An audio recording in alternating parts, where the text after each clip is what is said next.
दोस्तों, एक समय की बात है कि कुआं गांव के सभी लोग एक बड़े से कुएं के अंदर रहते थे।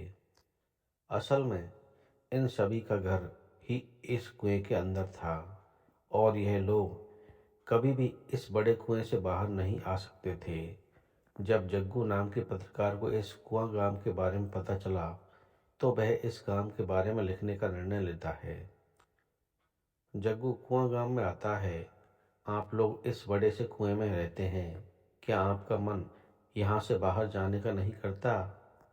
मन तो करता है बेटा, कि तुम्हारी तरह हम भी जब चाहें इस गांव में आएं और जब चाहें बाहर जाएं। पर अब इस कुएं से बाहर निकलना हमारे बस में नहीं है। नहीं तो कौन पूरी जिंदगी एक कुएं के अंदर बिताना चाहेगा? आप लोगों के बस में नहीं है। मतलब मैं कुछ समझा नहीं बेटा। इस गांव को आज से 20 साल पहले एक साधु ने श्राप दिया था कि यह सारा गांव एक कुएं में ही समाकर रह जाए, और तब से हम लोग इस कुएं के अंदर फंसे हुए हैं। सिर्फ दूसरे गांव के लोग इसके अंदर आकर बाहर जा सकते हैं, हम लोग नहीं। पर श्राप देने की कोई तो वजह रही होगी। वजह थी बेटा, एक बहुत बड़ी वजह थी। हम लोगों ने एक महापाप किया था। क्या विस्तार से बताएंगे? मैं जानना चाहता हूँ कि वो बुजुर्ग जग्गू को आज से 20 साल पहले की कहानी बताने लगता है। जून का महीना था। बाहर भयानक गर्मी पड़ रही थी, इसलिए लोग अपने घरों में बाहर कम ही निकल रहे थे। एक साधु और उनका एक शिष्य इस गांव में भिक्षा मांगने के लिए आता। वे दोनों भूखे प्यासे थे। भिक्षम देहि माही। आपके द्वार पर साधु भिक्षा मांगने के लिए आया है। साधु के बार बार पुकारने पर औरत घर से बाहर आती है। दिखता नहीं, इस बार सूखा पड़ने से सारी फसल बर्बाद हो गई है। हमारे पास खुद ही खाने को नहीं, तुमको कहाँ से देंगे माता?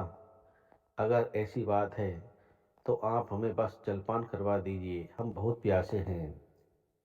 क्यों, जल क्या मुफ्त में मिलता है? यहाँ कोई भंडार नहीं लगा जो तुमको जलपान कराया जाएगा। पर प्यासे को पानी पिलाना तो पुण्य का काम होता है देवी। और हम दोनों इस समय बहुत प्यासे हैं। गर्मी से गला सूख रहा है। इस तरह के कठोर वचनों का प्रयोग मत करो देवी। गला तो सबका सूखता है, इसमें कौन सी नई बात। अगर मैंने तुम दोनों को पानी पिलाया, तो जब मेरे परिवार का गला सूखे तब हम क्या करेंगे? प्यास से मर जाएंगे। इस तरह के कठोर वचनों का प्रयोग मत करो देवी। हमने तो केवल आपसे अपनी प्यास बुझाने के लिए जल मांगा है, कोई पाप तो नहीं किया। पूरे गांव का चक्कर लगा के देख लो, फिर भी कोई तुमको एक घूंट पानी नहीं देगा। आखिर आप ऐसा क्यों कह रही हो माते? क्या गांव में पानी का कोई स्रोत नहीं है? इस गांव में सिर्फ एक ही कुआं है और उसका पानी सिर्फ गांव वालों तक ही सीमित है। किसी बाहर वाले को अगर एक बूंद पानी भी दे दिया तो इसमें गांव में पानी की कमी हो जाएगी। प्यास से शिष्य का बुरा हाल हो गया। वह अब ठीक से खड़ा भी नहीं हो पा रहा था। कड़ी धूप होने की वजह से उसको चक्कर आ जाते हैं और वह जमीन पर गिर जाता है। यह सब नाटक करके यहाँ कुछ नहीं होने वाला। जाओ, जाकर किसी दूसरे घर के सामने नाटक करो। साधु और उसके शिष्य के साथ बड़ी ही निर्दयता से पेश आने के बाद वह औरत अपने घर के अंदर चली जाती है और द्वार बंद कर लेती है। हिम्मत मत हारो शिष्य, हम दूसरे द्वार पर जाकर निवेदन करेंगे। साधु और उसका शिष्य एक एक करके गांव के सभी घरों में भिक्षा मांगने के लिए जाते हैं, पर ना तो उनको कोई भिक्षा देता है और ना ही प्यास बुझाने भर के लिए पानी। अब तो मेरा भी धीरज खोता जा रहा है। शिष्य, मैंने ऐसा निर्दयी गांव आज तक नहीं देखा जो साधु सन्यासियों को जलपान तक कर नहीं करा सके। शिष्य की हालत इतनी खराब हो चुकी थी कि वह बोलने में भी असमर्थ हो गया था। यह दोनों अब उसी कुएं गांव के पास खड़े थे जिससे गांव वाले अपने लिए पानी भरते थे। प्यास बुझाने की एक आखिरी कोशिश करते हुए शिष्य कुएं की तरफ बढ़ता है और वह जैसे ही कुएं में झांकता है, उसको फिर से चक्कर आते हैं और वह कुएं में गिर जाता है। यह तुमने क्या कर दिया शिष्य? साधु देखता है कि कुएं के अंदर गिरने से शिष्य की मौत हो गई। वह क्रोधित होकर इस गांव को श्राप देता है। इस निर्दय गांव वालों ने मेरे शिष्य के प्राण लिए हैं। मैं इस गांव को श्राप देता हूँ कि जिस तरह मेरे शिष्य की मौत इस कुएं के अंदर हुई है, उसी तरह से यह पूरा गांव इस कुएं में समझ जाएगा। साधु गुस्से में विष का प्याला पी लेते हैं, जिससे उनका पूरा शरीर नीला पड़ जाता है और वे गांव से चले जाते हैं। देखते ही देखते पूरा गांव इस कुएं के अंदर समा जाता है। गांव की यह कहानी सुनकर जग्गू को बहुत आश्चर्य होता है। सच कहूं तो गांव वालों की निर्दयता के लिए इन्हें इसी तरह का दंड मिलना चाहिए था, पर उनकी इस गलती की सजा आने वाली पीढ़ी को भी भुगतनी पड़ रही है। हमसे बहुत बड़ी भूल हो गई थी बेटा। काश उस दिन जब वह साधु बाबा सबसे पहले मेरे द्वार पर आए थे, मैं उनको जलपान करा देती तो इस सब की नौबत ही नहीं आती। क्या इस श्राप से मुक्त होने का कोई रास्ता नहीं है? रास्ता तो वही बता सकते हैं जिन्होंने ये श्राप दिया। बेटा, अगर तुम उन साधु बाबा को ढूंढकर उनसे निवेदन करोगे कि वे गांव को इस श्राप से मुक्त कर दें, तो तुम्हारी बड़ी मेहरबानी होगी।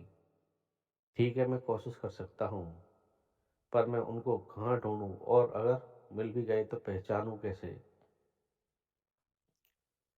जैसा उन्होंने बताया था कि साधु बाबा ने विष का प्याला पिया और उनका पूरा शरीर नीला पड़ गया। सुना है तब से उसको ना तो भूख लगती है और न प्यास, इसलिए वे किसी रेगिस्तान जगह ऐसी जगह पर होंगे जहाँ खाने पीने की कोई चीज़ उपलब्ध नहीं होगी। तुम्हें किसी ऐसी जगह को ढूंढना होगा।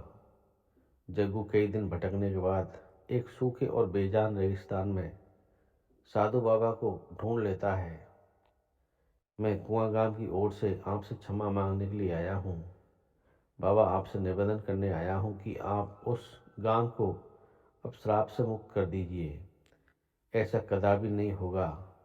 वो पापी गांव मेरे शिष्य की मृत्यु के लिए जिम्मेदार है। पर बाबा, जो लोग इसके लिए जिम्मेदार हैं उनमें से कई तो मर चुके हैं, और जो जिंदा हैं उनको अपने किए पर बहुत पछतावा है। साथ ही इस श्राप की वजह से उनकी जो नई पीढ़ी है उसको बहुत दिक्कत हो रही है। वह बाहरी दुनिया से अलग होकर रह रहे हैं। इसमें उस नई पीढ़ी का तो कोई कसूर नहीं, ना वो नई पीढ़ी भी उसी निर्दयी लोगों की। आप ठीक कह रहे हैं बाबा, पर यह बताइए कि अगर आप भी इस नई पीढ़ी के लिए वैसे ही निर्दयता दिखाएंगे तो आप में और उन लोगों में क्या फर्क रह जाएगा जो आपके शिष्य की मृत्यु के लिए जिम्मेदार हैं? जग्गू के निवेदन करने पर साधु का दिल पिघल जाता है और वह कुंवर गांव को अपने श्राप से मुक्त करने के लिए मान जाते हैं। इस श्राप से मुक्ति के लिए गांव वालों को मुझे जलपान कराना होगा और उसी कुएं के पानी से बने खाने से मुझे भरपेट भोजन करवाना होगा। वो लोग सब कुछ करने के लिए तैयार हैं। बाबा, आप कृपया मेरे साथ चलिए। जग्गू साधु बाबा को अपने साथ कुआं गांव में ले आता है और साधु बाबा की कही हुई बात गांव वालों को बताता है।